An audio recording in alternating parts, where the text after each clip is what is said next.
What was supposed to be a night of celebration turned into disaster after 4 friends who were all drunk left the bar in the city without a designated driver.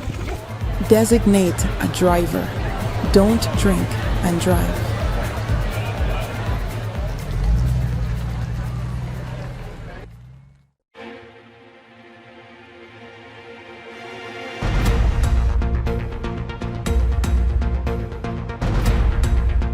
This is your news source evening bulletin for today, Wednesday, the 13th day of November in the year 2024. I'm Gordon Mosley reporting, and here is what we're tracking tonight. The opposition has lambasted the state of public procurement in the country, pointing out at the early morning meeting that the president held yesterday with his ministers, permanent secretaries, engineers and contractors, confirmed and exposed that the public procurement system is in a mess. In a statement this morning, the People's National Congress Reform said the public witnessed firsthand the level of chaos that has become endemic within the government. Opposition and PNC Reform leader Aubrey Norton said the entire public procurement system is in a planning and execution crisis, and hundreds of billions of dollars of the people's money is at stake, and in many cases is being wasted. President Ali and his government must take full responsibility for these massive failures in the management of public funds. To fix such failures, a clean and competent government would have spent time to review system capacities, resources availability, its policies and approaches, legislation and institutions, the performance of supply chains, operations bottleneck, and the role and extent of corruption. But the corrupt PPP is no such government. The opposition leader also said the president should have analyzed the root causes of the problem and proposed solutions, rather than to embarrass the contractors and officials of his government that the government put in place to oversee the public projects. The monitoring and evaluation system has become politicized and dysfunctional. This growing wastage of financial resources through negligence, incompetence and corruption is one of the main symptoms of the natural resource curse. The more oil revenues the government spends, the greater will be this curse. And for its part, the Alliance for Change said the problems in procurement should be placed squarely at the feet of the government and the procurement entities, especially the National Tender Board. The party said a perusal of contract awards recommended by the Tender Board demonstrates an inequitable distribution, where mostly government-aligned persons are benefiting.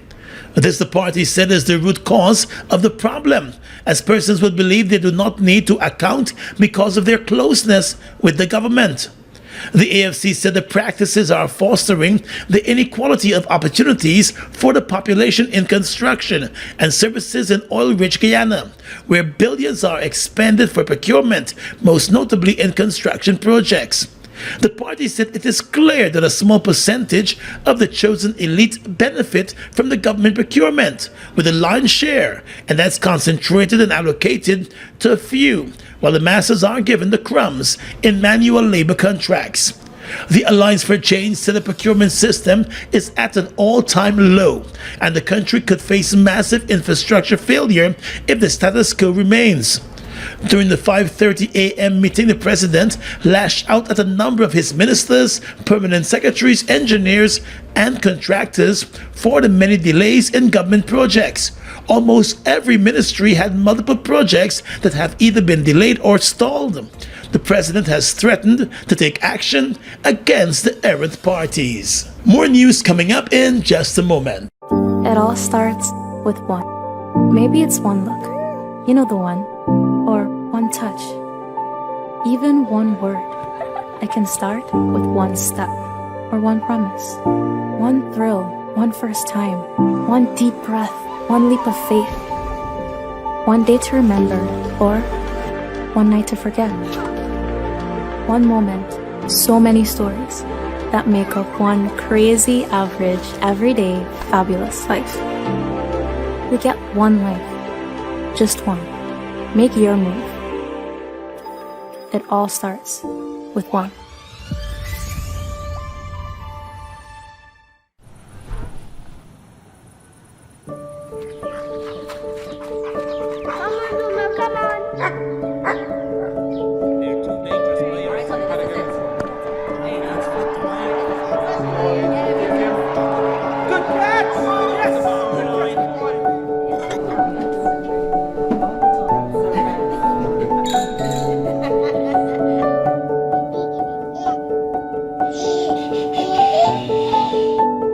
Your own home is so much more than just four walls, floors, and ceilings. It's a lifetime of great memories and stories. Come talk to us and start your journey home today. Republic Bank. We're the one for you.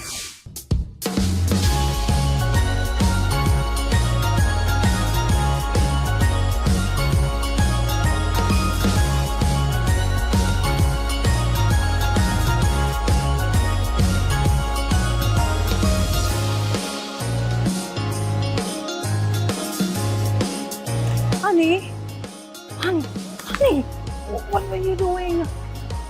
Let's cash out. Let's cash out. Shop $5,000 or more at any Massey stores for a chance to win a 2024 Nissan Qashqai Sense and $100,000 every 2 weeks with Massey Stores Christmas Jackpot Promotion.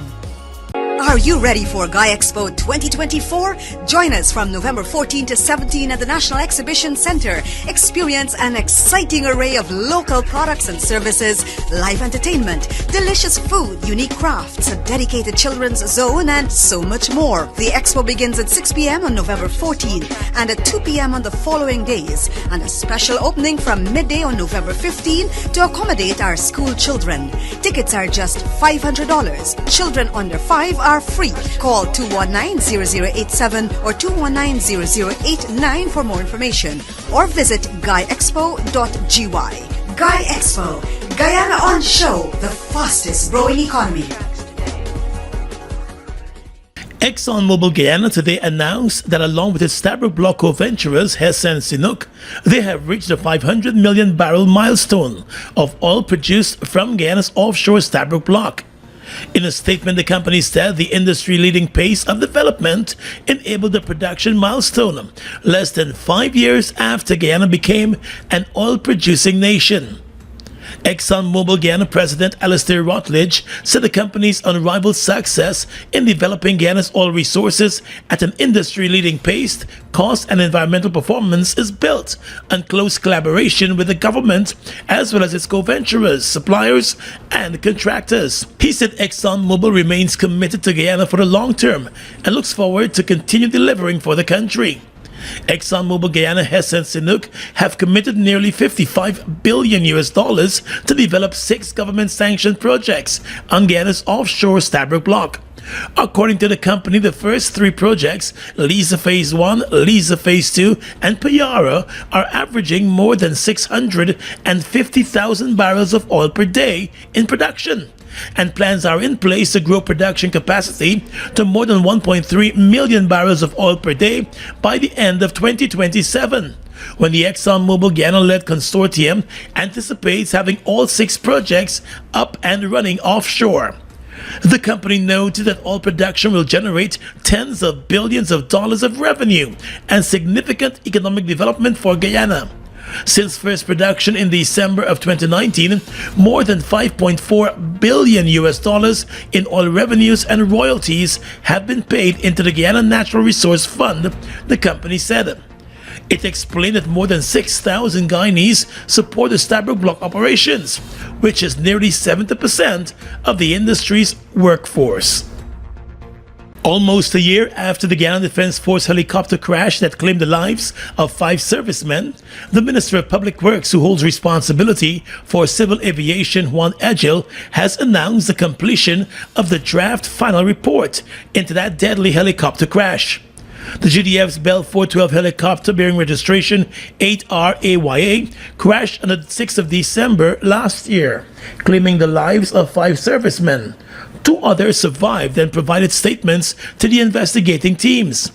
In a statement last evening, Minister Edghill said the draft final report will be sent to the various stakeholders associated for their comments before the report can be finalized. The stakeholders include the Guyana Defence Force, the National Transportation Safety Board, Transport Canada, Bell Helicopters, and the Guyana Civil Aviation Authority. The stakeholders will have 60 days upon the receipt of the draft final report to review and provide their comments, and upon completion of that exercise, the final report will be released to the public. Edghill said he's happy that the matter is approaching a conclusion stage. A few weeks ago, the minister was quoted in another section of the press as saying that a cockpit voice and data recorder had been damaged in the accident. However, efforts were still being made to garner possible information from it. But the investigation teams were provided with statements from the two surviving servicemen, Lieutenant Andy Crawford, who was one of the pilots on board, and Engineer Corporal Dwayne Jackson. While the Guyana Defence Force provided information on the crash in its aftermath, the force has been very protective of the statements from the two surviving servicemen. Those who lost their lives in the helicopter crash were Commander of the 1st Infantry Battalion, Colonel Michael Shahood, veteran pilot Lieutenant Colonel Michael Charles, who was in command of the helicopter, Lieutenant Colonel Sean Welcome, retired Brigadier Gary Beaton, along with Sergeant Jason Kahn. It is suspected that pilot error might have contributed to the crash. Let's tell you now that two certified public accountants have vowed to take legal action against the Institute of Chartered Accountants of Guyana over the recent suspension of their license and membership. The two, George Vaughn of Vaughn Business Solutions and Andre Davis of AMD Financial Services, are contesting their suspension. Vaughn is challenging the suspension of his membership, while Davis is challenging the suspension of his certificate of practice. In an interview with News Source today, Mr. Vaughn said he learned of his membership with the accounting body being suspended through a notice in the newspapers. He said there was no prior warning or any issue with his membership. The suspension of the membership means that he can no longer issue statutory audit opinions under Section 170 of the Companies Act. Vaughn said given the serious implications of the actions by the Institute of Chartered Accountants of Guyana, he will be moving to the courts. Yes, I will be pursuing legal action because the report in the papers is damaging to me. Right? So, and then they didn't even have due process. So there's no way I can do anything with them because they didn't send me a letter or anything so that I could respond to. So the only way I can clear this matter up is through the courts. Vaughn was certified by the Guam Board of Accountancy as a public accountant and was also issued an individual license of practice. He said though he became a member of the ICAG in November of 2011, more than 13 years later he has not been able to acquire a license. Tried 3 times to get a license, took them to court. The case ran for about 10 years. The last time I would have applied for the license, the secretary would have told me that my license went out to print. Lo and behold, when he told me to come to pick up the license, just before I was to go, they turned up with a letter stating I'm under investigation. In July I would have applied back again after serving 2 years to renew my international license with Guam.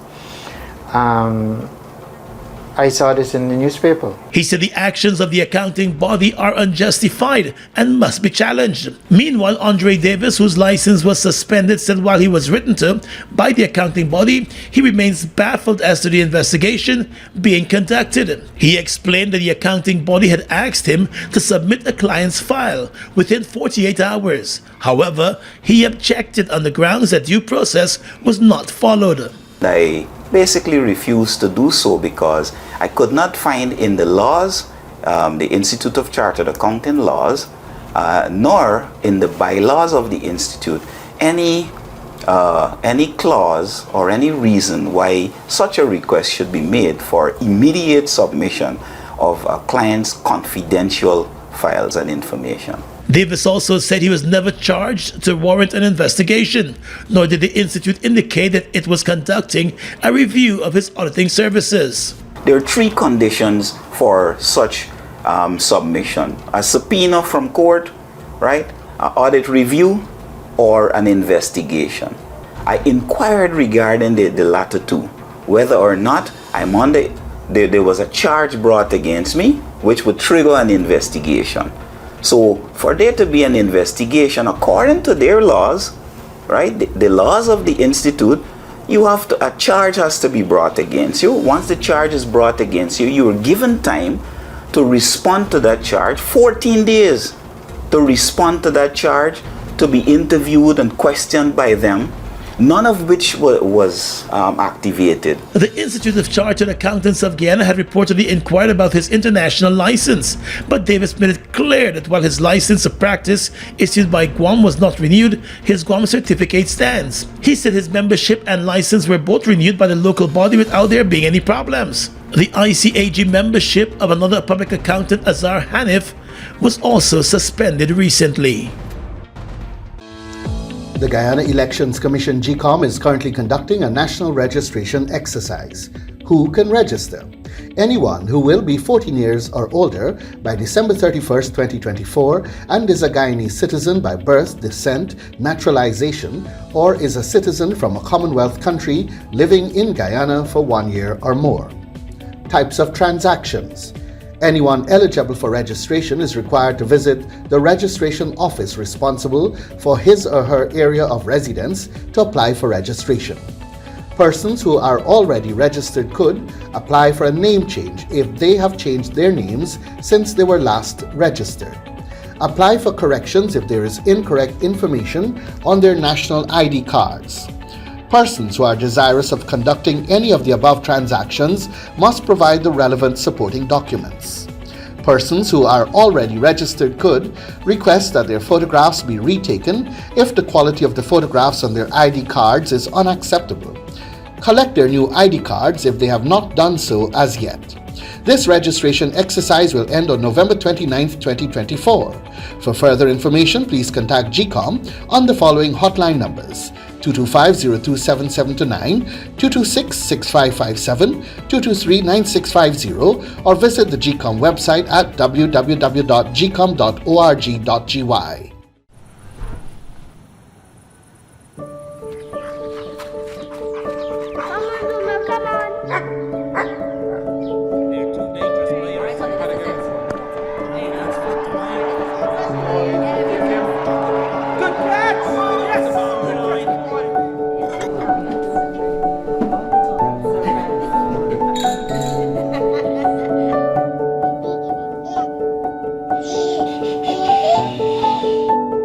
Your own home is so much more than just four walls, floors, and ceilings. It's a lifetime of great memories and stories. Come talk to us and start your journey home today. Republic Bank. We're the one for you.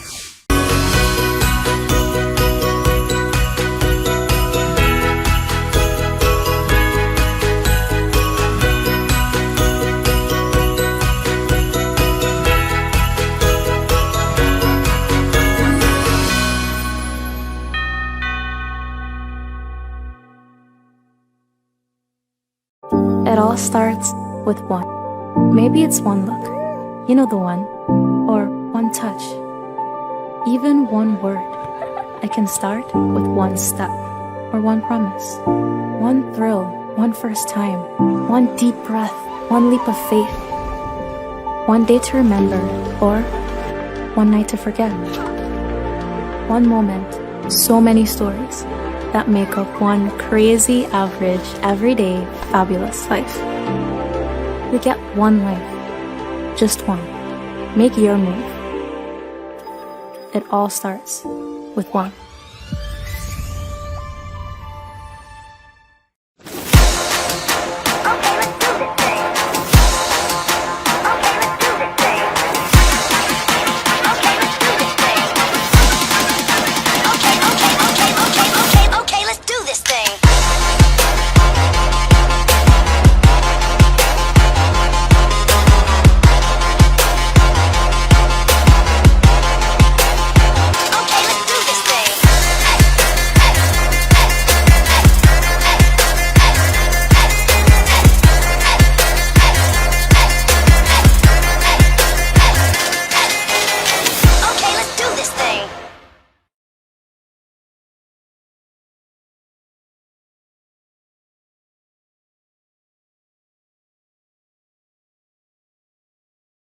Local government minister Sonia Parag and City Mayor Alfred Mentor have clashed over a decision of the Georgetown City Council to grant a 25% waiver on the interest for outstanding rates owed by the One Communications Company, formerly GTT, to the Georgetown City Council. On Monday, Minister Parag lashed out at the move, describing it as unlawful and alarming. In a statement, the minister said any discount on rates due must not exceed 10%, and that by approving more than double that limit, the mayor and his council have disregarded the rule of law and their duty to the citizens of Georgetown. But the mayor of Georgetown, Alfred Mentor, has fired back and has indicated that a 25% waiver is not on the rates owed, but on the interest accrued on the rates owed. The city mayor said the move by Minister Parag to interfere in the decision of the council is deeply concerning. He said Parag's action is a direct assault on the principles of separation of powers that underpin the country's fragile democracy. He said the waiver was aimed at allowing the company to settle its outstanding taxes, an initiative that was both pragmatic and potentially beneficial to the city's revenue stream. The mayor said the city council and GTT have been discussing the matter for some considerable time. It was explained that the matter dates back to 2016, when it was brought to the attention of the then-town clerk, Royston King. It was also explained that the company at the time had expressed concerns about the valuation of some of its properties, more particularly the property at 69 Brickdam here in Georgetown. According to the mayor, it was agreed that the properties would be evaluated before approaching the relevant agencies and government ministries to plead its case. He said those attempts straddle the previous and current governments, and the current Minister of Local Government should seek advice and counsel before going off on an ill-advised frolic. Mayor Mentor said the company recently engaged him, along with members of the council's finance committee and the city treasury department, to find a solution to the issue. According to him, the company obtained a revaluation of its properties, and in accordance with the Municipal and District Councils Act, the council agreed to review and grant a waiver of 25% on the interest accrued. He said One Communications will have to pay all the rates and taxes owed, along with the 75% of the interest. The mayor also said One Communications has been a good corporate citizen to the city, and in the past the company paid its taxes in advance of the stipulated tax pay period to help the council fulfill its financial and other obligations to its employees and citizens. Mayor Mentor said Minister Parag's posture and utterances are an indication that she lacks knowledge of the history of the matter and may have been misled. He said it is unfortunate that the minister rushed to make her statements without knowing all the facts involved in the matter. Mentor said this was not the first time that the minister has found herself interfering in the work of the city council. He reminded that the council is an elected body, and it will continue to act within its jurisdiction and within the confines of the law, and will not allow central government to undermine its work. Well, the Ministry of Home Affairs, through the Guyana Police Force, is aiming to reduce road fatalities to just about 53 per annum by 2030. The ambitious goal is in keeping with the UN Decade of Action for Road Safety 2021 to 2030, which has a target of preventing at least 50% of the road traffic deaths and injuries by the year 2030. So far for this year, Guyana has recorded 108 road fatalities since the start of the year.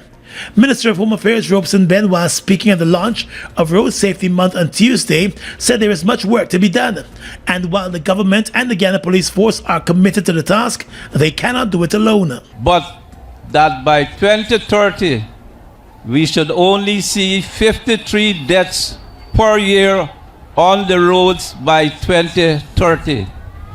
Just around 50 persons dying on our roads. So we have 6 years more in relation to getting to that number. There's a lot of work ahead which is required to get this done. We cannot do this alone. The ministry, the Guyana Police Force, the Road Safety Association, the Guyana National Road Safety Council, we cannot do this by ourselves. It relies on a change in culture. in change of behavior, greater levels of awareness amongst the population, amongst ourselves. Minister Ben said through the National Assembly, the government has strengthened the country's motor vehicles and road traffic laws to mandate better usage of the roads while addressing the sore issues of speeding, driving under the influence of alcohol, failure to use a seatbelt, and the general reckless use of the roads by riders, drivers, and even pedestrians. The Home Affairs Minister said the government continues to invest in the Guyana Police Force to improve its capacity to respond to the daily challenges. Making it clear that the government and the police cannot do it alone, Minister Ben called on parents to set better examples for their children by doing the right thing when using the roadways.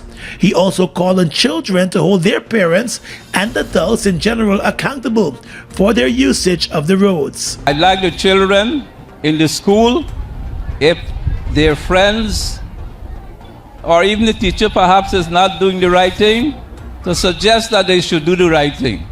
So the word is do the right thing. Can we say that? Do the right thing. That is what we say.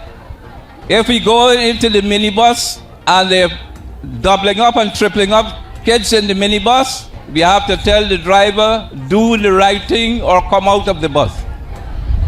If we know that daddy or mommy are speeding on the road, we got to say, mommy, do the right thing. Don't speed. Don't take unnecessary risks. Over the past decade, Guyana has lost more than 1,300 people to road accidents. 83 of those who died in accidents were male. The most vulnerable age group is between 25 and 42 years old, which accounts for the highest number of road fatalities. Motorcyclists and pedestrians were the most frequently involved in accidents, especially fatal accidents, with motorcycles contributing to 32% of fatal accidents and private cars contributing to 35%. Speeding remains a leading cause of road fatalities, accounting for 70% of the deaths. The data also shows the majority of fatal accidents occur over extended weekends, from Friday to Monday, with a peak time between 6:01 p.m. and midnight.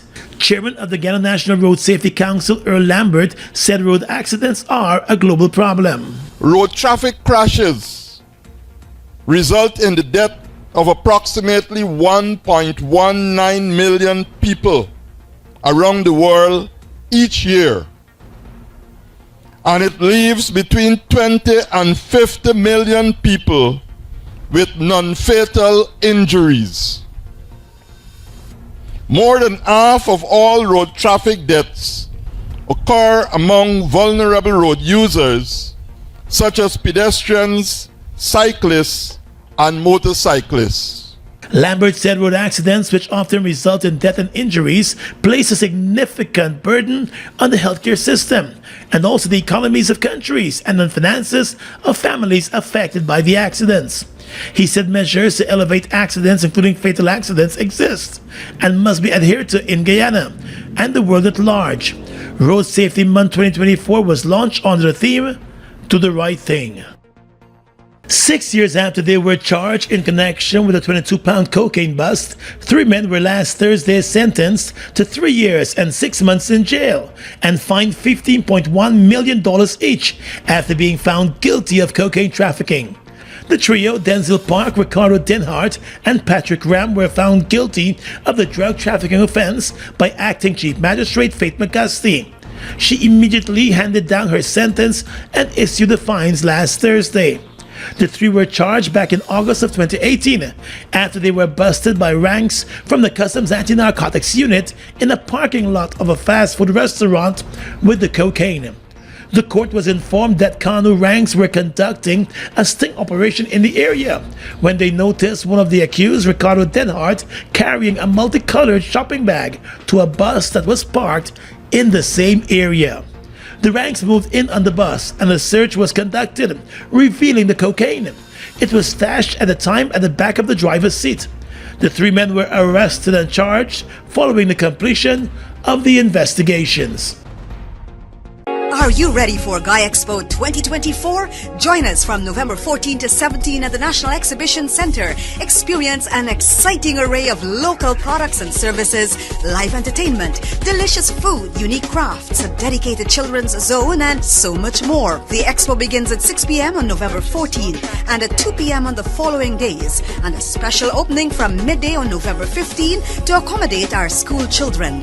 Tickets are just $500. Children under 5 are free. Call 219-0087 or 219-0089 for more information, or visit guyexpo.gy. Guy Expo, Guyana on show, the fastest growing economy. Guyana's economy is rapidly transforming, and we're all part of it. Guy Oil is at the forefront of this development by providing reliable and efficient energy and supporting community development from the very core. 100% of Guy Oil's profit goes back to building schools, roads, and other important infrastructure that connects our cities and towns, providing fuel to domestic, marine, industrial, and aerial transportation. Guy Oil has now repositioned itself as a market leader in the petroleum industry, building a better future for all of us. GCOM is currently conducting a national registration exercise. Who can register? Anyone who will be 14 years or older by December 31, 2024 and is a Guyanese citizen by birth, descent, naturalization, or is a citizen from a Commonwealth country living in Guyana for 1 year or more. Where to apply for registration?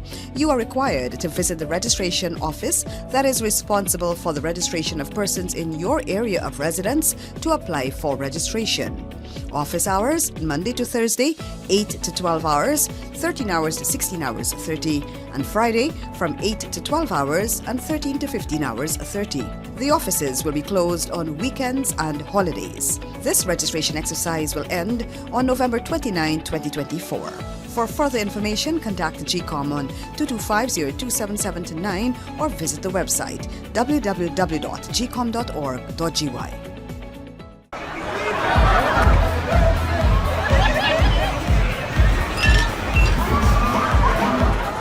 What was supposed to be a night of celebration turned into disaster after 4 friends who were all drunk left the bar in the city without a designated driver.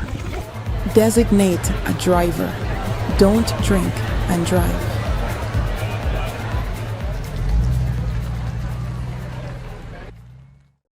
It all starts with one.